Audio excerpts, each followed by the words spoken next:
ಸ್ನೇಹಿತರೆ, ಯಶೋಧರದ ಮತ್ತೊಂದು ವಿಡಿಯೋಗೆ ಸ್ವಾಗತ.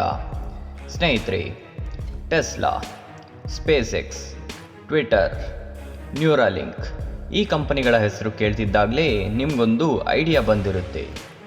ನಾವು ಇವತ್ತು ಯಾರ ಜೀವನ ಚರಿತ್ರೆ ಬಗ್ಗೆ ತಿಳ್ಕೊಳ್ತಿದ್ದೀವಿ ಅಂತ. ಸ್ನೇಹಿತರೆ, ಸಾಮಾನ್ಯವಾಗಿ ಮನುಷ್ಯನ ಮೆದುಳು ಯಾವಾಗಲೂ ಕಂಫರ್ಟ್ ಝೋನಲ್ಲೇ ಇರಲು ಬಯಸುತ್ತದೆ. ಇದರಿಂದ ಆಚೆ ಬರಬೇಕಂದ್ರೆ ಮನುಷ್ಯ ಮೊದಲು ರಿಸ್ಕನ್ನು ತೆಗೆದುಕೊಳ್ಬೇಕು. ಆದರೆ ಬಹಳ ವ್ಯಕ್ತಿಗಳು ತಾನು ರಿಸ್ಕ್ ತೆಗೆದುಕೊಳ್ಳಲು ಮುಂದೆ ಬರೋದೇ ಇಲ್ಲ. ಎಕ್ಸಾಂಪಲ್ ಕೊಡೋದಾದರೆ, ಒಬ್ಬ ವ್ಯಕ್ತಿಗೆ ಒಂದು ಟಾಪಿಕ್ ಮೇಲೆ ಡಿಬೇಟ್ ಮಾಡಲು ಚೆನ್ನಾಗಿ ಐಡಿಯಾ ಇರುತ್ತೆ, ಆದರೆ ಅವನು ಸ್ಟೇಜ್ ಮೇಲೆ ಹೋಗೋದಕ್ಕೆ ಹೆದರ್ಕೊಳ್ತಾನೆ. ಯಾಕಂದರೆ ಅವನು ಮಾತನಾಡೋದನ್ನು ನೋಡಿ ಯಾರಾದರೂ ನಕ್ಕಿದ್ರೆ, ಹೀಯಾಳಿಸಿದ್ರೆ ಎಂದು ಈ ಭಯದಿಂದ ಸುಮ್ಮನಾಗ್ಬಿಡ್ತಾನೆ. ಬೇರೆ ವ್ಯಕ್ತಿಗಳಿಗೆ ಇವನು ಎಷ್ಟೇ ಬ್ರಿಲಿಯಂಟ್ ಆಗಿದ್ರೂ ಇವನ್ ಟ್ಯಾಲೆಂಟ್ ಗೊತ್ತಾಗೋದೇ ಇಲ್ಲ. ಆದರೆ ಕೆಲವು ವ್ಯಕ್ತಿಗಳು ಜೀವನದಲ್ಲಿ ಯಾವಾಗಲೂ ರಿಸ್ಕ್ ತೆಗೆದುಕೊಳ್ಳಲು ಸಿದ್ಧರಿರುತ್ತಾರೆ. ಯಾವುದಾದರೂ ಆಪರ್ಚುನಿಟಿ ಸಿಕ್ಕಿದರೆ ರಿಸ್ಕ್ ತೆಗೆದುಕೊಂಡು ಮುಂದೆ ನುಗ್ಗುತ್ತಾರೆ ಹಾಗೂ ದಿನ ಹೊಸ ಹೊಸ ವಿಷಯಗಳನ್ನು ಕಲಿಯುತ್ತಾನೇ ಇರುತ್ತಾರೆ. ಕಲ್ತಿದ್ದನ್ನು ಇಂಪ್ಲಿಮೆಂಟ್ ಮಾಡ್ತಾರೆ. ಸ್ನೇಹಿತರೆ, ಎಲನ್ ಮಸ್ಕ್ ಎರಡನೇ ಕ್ಯಾಟಗರಿ ಪರ್ಸನ್. ಮಸ್ಕ್ ಬಹಳ ಕ್ರಿಯೇಟಿವ್, ರಿಸ್ಕ್ ಟೇಕರ್ ಹಾಗೂ ಇಂಟೆಲಿಜೆಂಟ್ ಪರ್ಸನ್. ಜನ ಇವರನ್ನು ರಿಯಲ್ ಲೈಫ್ ಐರನ್ ಮ್ಯಾನ್ ಎಂದು ಸಹ ಕರೆಯುತ್ತಾರೆ.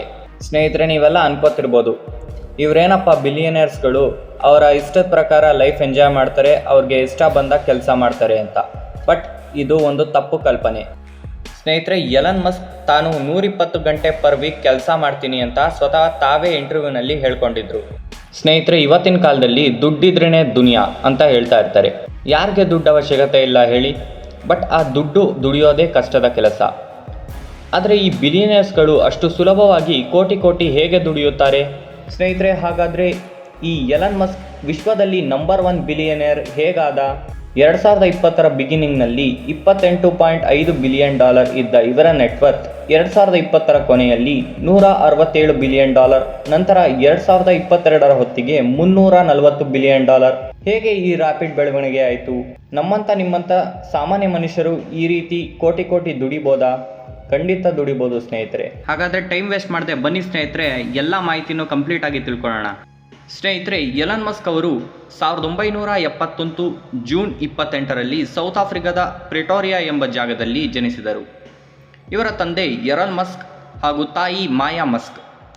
ಸ್ನೇಹಿತರೆ, ಚಿಕ್ಕ ವಯಸ್ಸಿನಿಂದಲೇ ಎಲನ್ ಮಸ್ಕ್ಗೆ ಬುಕ್ಸ್ ಅಂದರೆ ಬಹಳ ಇಷ್ಟ.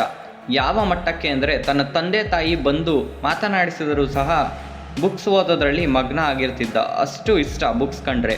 ಸ್ನೇಹಿತರೆ, ವರದಿಗಳ ಪ್ರಕಾರ ಎಲನ್ ಮಸ್ಕ್ ಬಾಲಕನಾಗಿದ್ದಾಗಲೇ ಎನ್ಸೈಕ್ಲೋಪೀಡಿಯಾವನ್ನು ಓದಿ ಮುಗಿಸಿದ್ರಂತೆ ಹಾಗೂ ಸೈನ್ಸ್ ಫಿಕ್ಷನ್ಸ್ ನಾವೆಲ್ಗಳನ್ನು ದಿನಕ್ಕೆ 10 ಗಂಟೆಯಾದರೂ ಓದುತ್ತಿದ್ದಂತೆ. ಇಷ್ಟು ಬುಕ್ಸ್ ಓದಿದ್ರಿಂದಲೇ ಇವತ್ತು ಮಸ್ಕ್ಗೆ ಕ್ರಿಯೇಟಿವ್ ಐಡಿಯಾಸ್ ಇಷ್ಟು ಈಸಿಯಾಗಿ ಬರುತ್ತೆ. ಸ್ನೇಹಿತರೆ, ಮಸ್ಕ್ಗೆ ಚಿಕ್ಕ ವಯಸ್ಸಿನಲ್ಲೇ ಸ್ಪೇಸ್ ಹಾಗೂ ಟೆಕ್ನಾಲಜಿ ಬಗ್ಗೆ ತಿಳ್ಕೊಳ್ಳೋಕ್ಕೆ ಬಹಳ ಆಸಕ್ತಿ ಇತ್ತು. ಸ್ನೇಹಿತರೆ, ಎಲನ್ ತಾನು ಹೈಸ್ಕೂಲ್ನಲ್ಲಿ ಇದ್ದಾಗಲೇ ಬ್ಲಾಸ್ಟರ್ ಎಂಬ ವಿಡಿಯೋ ಗೇಮನ್ನು ಕ್ರಿಯೇಟ್ ಮಾಡಿದ್ದ ಹಾಗೂ ಇದನ್ನು $500ಗೆ ಸೆಲ್ ಮಾಡಿ ಹಣ ಮಾಡಿಕೊಂಡಿದ್ದ. ಸ್ನೇಹಿತರೆ, ಎಲನ್ ಮಸ್ಕ್ ತಮ್ಮ ಹೈಯರ್ ಎಜುಕೇಷನನ್ನು ಕೆನಡಾದಲ್ಲಿ ಮುಗಿಸ್ಕೊಂಡಿದ್ರು. ನಂತರ PhD ಮಾಡಲು ಅಮೆರಿಕದ ಪೆನ್ಸಿಲ್ವೇನಿಯಾ ಯೂನಿವರ್ಸಿಟಿಗೆ ಸೇರಿಕೊಂಡಿದ್ರು. ಸ್ನೇಹಿತರೆ, ನಂತರ ಸಿಲಿಕಾನ್ ವ್ಯಾಲಿಯಲ್ಲಿ ಟೆಕ್ನಾಲಜಿಯ ಫ್ಯೂಚರ್ ಅಡಗಿದೆ ಎಂದು PhD ಡ್ರಾಪ್ ಮಾಡಿ ಎಲನ್ ಮಸ್ಕ್ ಸಿಲಿಕಾನ್ ವ್ಯಾಲಿ ಕಡೆ ಹೊರಟರು. ಸ್ನೇಹಿತರೆ, ನಂತರ ಎಲನ್ ತನ್ನ ಅಣ್ಣನ ಜೊತೆ 1990ರಲ್ಲಿ Zip2 ಎಂಬ ಕಂಪನಿಯನ್ನು ಶುರು ಮಾಡಿದರು. ಇದನ್ನು $307 ಮಿಲಿಯನ್ ಸೆಲ್ ಮಾಡಿದರು. ನಂತರ X.com ಎಂಬ ಆನ್ಲೈನ್ ಪೇಮೆಂಟ್ ಕಂಪನಿಯನ್ನು ಸ್ಟಾರ್ಟ್ ಮಾಡಿದರು. ಅದು ಮುಂದೆ ಪೇಪಾಲ್ ಎಂದು ಮರುನಾಮಕರಣ ಆಯಿತು. ಸ್ನೇಹಿತರೆ, 2002ರಲ್ಲಿ eBay ಕಂಪನಿ $1.5 ಬಿಲಿಯನ್ ಹಣಕ್ಕೆ ಎಲನ್ ಮಸ್ಕ್ ಅವರ ಪೇಪಾಲ್ ಕಂಪನಿಯನ್ನು ಖರೀದಿ ಮಾಡಿತು. ಸ್ನೇಹಿತರೆ, ಈ ಬೆಳವಣಿಗೆ ಎಲನ್ ಮಸ್ಕ್ ಅವರಿಗೆ ಮುಂದಿನ ಬಿಸ್ನೆಸ್ ವೆಂಚರ್ಸ್ಗಳನ್ನು ಸ್ಟಾರ್ಟ್ ಮಾಡಲು ಒಳ್ಳೆ ಫಂಡ್ ಕಲೆಕ್ಟ್ ಮಾಡಿಕೊಡ್ತು. ಈ ಫಂಡ್ಸ್ಗಳನ್ನು ಬಳಸಿಕೊಂಡು ಮಸ್ಕ್ ಇನ್ನೂ ದೊಡ್ಡ ಸವಾಲುಗಳನ್ನು ತೆಗೆದುಕೊಂಡರು. ಸ್ನೇಹಿತರೆ, ಎಲನ್ ಗುರಿ ಸ್ಪೇಸ್ ಎಕ್ಸ್ನೊಂದಿಗೆ ಬಾಹ್ಯಾಕಾಶ ಪ್ರಯಾಣವನ್ನು ಆದಷ್ಟು ಕಡಿಮೆ ವೆಚ್ಚದಲ್ಲಿ ಮಾಡಲು ಮತ್ತು ಅಂತಿಮವಾಗಿ ಮಂಗಳ ಗ್ರಹವನ್ನು ಎಕ್ಸ್ಪ್ಲೋರ್ ಮಾಡಲು ಕ್ರಾಂತಿ ಮಾಡಿದ್ದಾರೆ. ಇದಲ್ಲದೆ ಟೆಸ್ಲಾ ಕಂಪನಿ ಎಲೆಕ್ಟ್ರಿಕ್ ಕಾರ್ಸ್ ತಯಾರಿಸುವ ಮೂಲಕ ಸಸ್ಟೈನಬಲ್ ಎನರ್ಜಿ ಪರಿವರ್ತನೆಯನ್ನು ವೇಗಗೊಳಿಸುವ ಗುರಿಯೊಂದಿಗೆ ಪ್ರಾರಂಭಿಸಿದ್ದಾರೆ ಈ ಎಲನ್ ಮಸ್ಕ್. ಸ್ನೇಹಿತರೆ, ಶುರುವಿನಲ್ಲಿ ಈ ಎರಡು ಬಿಸ್ನೆಸ್ಗಳು ಬಹಳ ರಿಸ್ಕ್ಗಳನ್ನು ಹೊಂದಿದ್ದವು.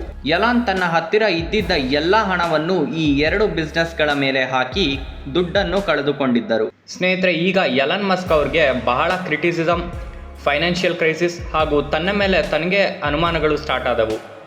ಎಲಾನ್ಗೆ ತಾನು ಮಾಡ್ತಿರುವುದು ವರ್ಕೌಟ್ ಆಗುತ್ತೋ ಇಲ್ವೋ ಅಂತ ಸೆಲ್ಫ್ ಡೌಟ್ ಸ್ಟಾರ್ಟ್ ಆಯಿತು. ಸ್ನೇಹಿತರೆ, ಮಾರ್ಕ್ ಹಾಗೂ ಮಾರ್ಟಿನ್ ಎನ್ನುವವರು 2003ರಲ್ಲಿ ಟೆಸ್ಲಾ ಕಂಪನಿಯನ್ನು ಫೌಂಡ್ ಮಾಡಿದ್ದರು. 2004ರಲ್ಲಿ ಲಾರ್ಜೆಸ್ಟ್ ಶೇರ್ ಹೋಲ್ಡರ್ ಆಗಿ ಎಲಾನ್ ಮಸ್ಕ್ ಅವರು ಟೆಸ್ಲಾ ಕಂಪನಿಗೆ ಸೇರಿದ್ದರು. ನಂತರ ಅಕ್ಟೋಬರ್ 2008ರಲ್ಲಿ ಎಲಾನ್ ಟೆಸ್ಲಾ CEO ಆಗಿ ನೇಮಕಗೊಂಡರು. ಸ್ನೇಹಿತರೆ, 2008ರಿಂದ 2020ರವರೆಗೂ ಟೆಸ್ಲಾ ಕಂಪನಿಯ ಸೇಲ್ಸ್ ಅಷ್ಟು ಮಟ್ಟಕ್ಕೇನಿರಲಿಲ್ಲ. ಆದರೆ 2020ರಲ್ಲಿ ಟೆಸ್ಲಾ ಕಂಪನಿ ಶೇರ್ ಮಾರ್ಕೆಟ್ನಲ್ಲಿ ಮೇಲಕ್ಕೆ ಏರಲು ಶುರುವಾಯಿತು. 2020ರ ಬಿಗಿನಿಂಗ್ನಲ್ಲಿ $90 ಇದ್ದ ಒಂದು ಷೇರಿನ ಮೌಲ್ಯ ವರ್ಷದ ಕೊನೆಗೆ $700 ರೀಚ್ ಆಯಿತು. ಸ್ನೇಹಿತರೆ, ಸ್ಪೇಸ್ ಎಕ್ಸ್ ಅನ್ನು ಎಲಾನ್ 2002ರಲ್ಲಿ ಫೌಂಡ್ ಮಾಡಿದ್ದರು. 2008ರಲ್ಲಿ ಫ್ಯಾಲ್ಕಾನ್ 1 ಎಂಬ ರಾಕೆಟ್ನ ಮೂಲಕ ಸಕ್ಸಸ್ಫುಲ್ ಲಾಂಚ್ ಮಾಡಿದ್ದರು. 2010ರಲ್ಲಿ ಇನ್ವೆಸ್ಟರ್ಸ್ ಹತ್ರ $20 ಮಿಲಿಯನ್ ಫಂಡಿಂಗ್ ಮಾಡಿಸ್ಕೊಂಡು ಸ್ಪೇಸ್ ಎಕ್ಸ್ ನಿಧಾನಕ್ಕೆ ಬೆಳೆಯಿತು. ಸ್ನೇಹಿತರೆ, ನಂತರ ನಾಸಾದವರಿಂದ ಕೂಡ ಭಾಳ ಕಾಂಟ್ರಾಕ್ಟ್ಗಳು ಬಂದಿದ್ದವು.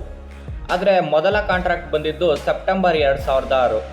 ಅದುವೇ ಬರೋಬ್ಬರಿ $278 ಮಿಲಿಯನ್ ಕಾಂಟ್ರಾಕ್ಟ್ ಆಗಿತ್ತು. ಸ್ನೇಹಿತರೆ, ನಂತರ ಸ್ಪೇಸ್ ಎಕ್ಸ್ ಕಂಪನಿಗೆ 2014ರಲ್ಲಿ ಗೂಗಲ್ ಹಾಗೂ ಫಿಡೆಲಿಟಿ ಕಂಪನಿಗಳಿಂದ $1 ಬಿಲಿಯನ್ ಫಂಡಿಂಗ್ ರೈಸ್ ಆಗಿತ್ತು. ಈ ಫಂಡಿಂಗ್ನಿಂದ ಸ್ಪೇಸ್ ಎಕ್ಸ್ ರ್ಯಾಪಿಡ್ ಆಗಿ ಬೆಳೆಯಲು ಸ್ಟಾರ್ಟ್ ಆಯಿತು. ಸ್ನೇಹಿತರೆ, 2016ರಲ್ಲಿ ಸ್ಪೇಸ್ ಎಕ್ಸ್ ನಾಸಾದ ಕಮರ್ಷಿಯಲ್ ಕ್ರೂ ಪ್ರೋಗ್ರಾಮ್ ಕಾಂಟ್ರಾಕ್ಟನ್ನು ಅಚೀವ್ ಮಾಡಿತು. ಈ ಕಾಂಟ್ರಾಕ್ಟ್ನ ವರ್ತ್ $2.6 ಬಿಲಿಯನ್ ಆಗಿತ್ತು. ಸ್ನೇಹಿತರೆ, ನಂತರ 2017ರಲ್ಲಿ ಸ್ಪೇಸ್ ಎಕ್ಸ್ ರಿಯೂಸಬಲ್ ರಾಕೆಟ್ ಅನ್ನು ಸಕ್ಸಸ್ಫುಲ್ ಆಗಿ ಲಾಂಚ್ ಮಾಡಿತು. ಈ ಬೆಳವಣಿಗೆಯ ಮೊದಲೇ ಕಂಪನಿಯ ವ್ಯಾಲ್ಯೂ $21 ಬಿಲಿಯನ್ ಆಗಿತ್ತು. ಈ ಲಾಂಚ್ ಸಕ್ಸಸ್ ಆಗಿದ್ರಿಂದ ಕಂಪನಿಯ ವ್ಯಾಲ್ಯೂ ಇನ್ನೂ ಇನ್ಕ್ರೀಸ್ ಆಯಿತು. ಬಹಳ ಇನ್ವೆಸ್ಟರ್ಸ್ ಕಂಪನಿಯ ಮೇಲೆ ಇನ್ವೆಸ್ಟ್ ಮಾಡಲು ಶುರು ಮಾಡಿದರು. ಸ್ನೇಹಿತರೆ, ಸ್ಪೇಸ್ ಎಕ್ಸ್ ಮಾರ್ಸ್ ಮಿಷನ್ ಹಾಗೂ ಸ್ಟಾರ್ಶಿಪ್ ಪ್ರೋಗ್ರಾಮ್ ರೀತಿ ಹೊಸ ಥ್ರಿಲ್ಲಿಂಗ್ ಸ್ಪೇಸ್ ಎಕ್ಸ್ಪ್ಲೋರೇಷನ್ ಮಾಡಲು ಹಾಗೂ ಕಡಿಮೆ ವೆಚ್ಚದಲ್ಲಿ ಸಾಮಾನ್ಯ ಜನರನ್ನು ಬಾಹ್ಯಾಕಾಶಕ್ಕೆ ಕಳಿಸಲು ಹಾಗೂ ರಾಕೆಟ್ಗಳನ್ನು ಮರುಬಳಕೆ ಮಾಡುವಲ್ಲಿ ಈ ಸ್ಪೇಸ್ ಎಕ್ಸ್ ಪೂರ್ಣ ಪ್ರಮಾಣವಾದ ಕೆಲಸವನ್ನು ಮಾಡುತ್ತಿದ್ದಾರೆ. ಸ್ನೇಹಿತರೆ, ನಿಮಗೇನನ್ಸುತ್ತೆ ಸ್ಪೇಸ್ ಎಕ್ಸ್ನ ಅಚೀವ್ಮೆಂಟ್ ನೋಡಿ?